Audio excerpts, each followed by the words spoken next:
മകരം രാശി.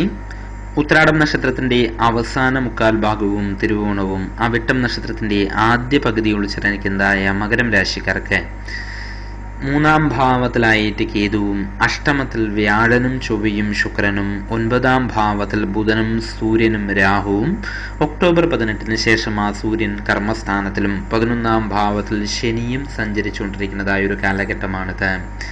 പൊതുവെ ഗുണദോഷ മിശ്രത്തിൽ ഗുണത്തിന് ചെറിയൊരു പ്രാധാന്യം ഈ മാസം പൊതുവെ പറയാവുന്ന ആണെങ്കിൽ കൂടിയിട്ട് വ്യാഴന്റെയും ശുക്രന്റെയും ചൊവ്വയുടെയും അഷ്ടമത്തിലുള്ളതായിരിക്കുന്ന സ്ഥിതി പ്രായേണ ദോഷത്തിനും ഒരു സാധ്യത പൊതുവെ കാണുന്നുണ്ട്. വീട്ടമ്മമാര്, ഉദ്യോഗസ്ഥര് എന്ന വ്യക്തികൾക്ക് പൊതുവെ കുടുംബപരമായിട്ടുള്ളതായിരിക്കുന്ന പ്രയാസങ്ങളും ഉദ്യോഗപരമായിരിക്കുന്ന പ്രയാസങ്ങളും എല്ലാം തന്നെ അനുഭവമാകാൻ ഇടയുണ്ട്. കർമ്മസ്ഥാനാധിപനായിരിക്കുന്ന ശുക്രന്റെ അഷ്ടമത്തിലുള്ളതായിരിക്കുന്ന സ്ഥിതി തൊഴിൽപരമായിരിക്കുന്ന രംഗത്തിൽ വളരെയധികം പ്രയാസങ്ങൾക്ക് വഴിയൊരുക്കുമെന്നാണ് പറയാ. കുടുംബജീവിതത്തിലെ ചില അസ്വസ്ഥതകളും പൊതുവെ ഉണ്ടാകും. കാരണം 4ാം ഭാവാധിപതി കുടുംബസ്ഥാനാധിപതിയായിരിക്കുന്ന ചൊവ്വ ശുക്രനോടൊപ്പം ചേർന്ന് അഷ്ടമസ്ഥാനത്തിലായിട്ടാണ് പറഞ്ഞിരിക്കുന്നത്. കുടുംബപരമായിട്ട് ചെറിയ പ്രയാസങ്ങളും കലഹങ്ങൾക്കുമെല്ലാം തന്നെ സാധ്യത പൊതുവെ കാണുന്നുണ്ട്. കർമ്മരംഗത്തിലും പൊതുവെ ദോഷങ്ങൾക്കുള്ളൊരു സാധ്യത കാണുന്നുണ്ട്. ഉന്നത വ്യക്തികളുമായിട്ടുള്ളതായിരിക്കുന്ന ചില അഭിപ്രായ വ്യത്യാസങ്ങൾക്കും സാധ്യതയുണ്ട്.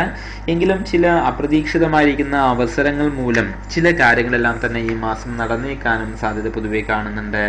വ്യാപാരികള്, വ്യാവസായിക രംഗത്ത് പ്രവർത്തിക്കുന്നതായിരിക്കുന്ന വ്യക്തികള് തുടങ്ങിയതായിരിക്കുന്ന കാര്യങ്ങൾ, ഷെയർ മാർക്കറ്റ് രംഗത്തുള്ളവര്, ഇവർക്കെല്ലാം തന്നെ അനിഷ്ടങ്ങളായിരിക്കുന്ന ഫലങ്ങൾക്കാണ് കൂടുതൽ സാധ്യത. പക്ഷേ വിദ്യാർത്ഥികൾക്കും സാഹിത്യ രംഗത്ത് പ്രവർത്തിക്കുന്നതായിരിക്കുന്ന വ്യക്തികൾക്കും നല്ല സമയം തന്നെയാണ്.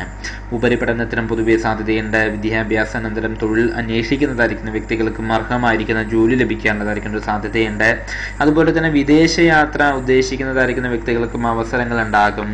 ലഗ്നാധിപതിയായിരിക്കുന്ന ശനി ശത്രുക്ഷേത്രത്തിൽ നിൽക്കുകയായാലും പൊതുവെ ആരോഗ്യപരമായിരിക്കുന്ന പ്രയാസങ്ങളെല്ലാം ഉണ്ടാകും. ശാരീരികപരമായിരിക്കുന്ന അസ്വസ്ഥതകൾ, വാദസംബന്ധമായുള്ളതായിരിക്കുന്ന രോഗങ്ങൾ മുതലായ ക്ലേശപരമായിരിക്കുന്ന ദോഷങ്ങൾ ഉണ്ടാകും. അധ്വാനത്തിനനുസരിച്ച് ഈ മാസം പൊതുവെ പ്രതിഫലം ഉണ്ടാകില്ല. തെറ്റിദ്ധാരണകൾ മൂലം സഹപ്രവർത്തകരിൽ നിന്നുള്ള വിമർശനങ്ങൾ ഏറ്റുവാങ്ങേണ്ടി വരുവാനും സാധ്യതയുണ്ട്. പൊതുവെ ധനസ്ഥാനാധിപതിയുടെ 11ാം ഭാവത്തിലുള്ള സ്ഥിതിവിശേഷം ധനപരമായിട്ട് കൂടുതൽ ഗുണാനുഭവമാണെങ്കിൽ കൂടിയിട്ട് ശുക്രന്റെയും വ്യാഴന്റെയും അഷ്ടമസ്ഥിതി ഉള്ള ദോഷം നിമിത്തമായിട്ട് സാമ്പത്തിക ക്രമക്കേടുകൾക്കുള്ള ഒരു സാധ്യത പൊതുവെ കാണുന്നുണ്ട്. അതുകൊണ്ട് തന്നെ ധനം കൈകാര്യം ചെയ്യുന്നതിൽ വളരെയധികം ശ്രദ്ധ, അതുപോലെ തന്നെ കണിശത പുലർത്തേണ്ടതായിട്ടുണ്ട്.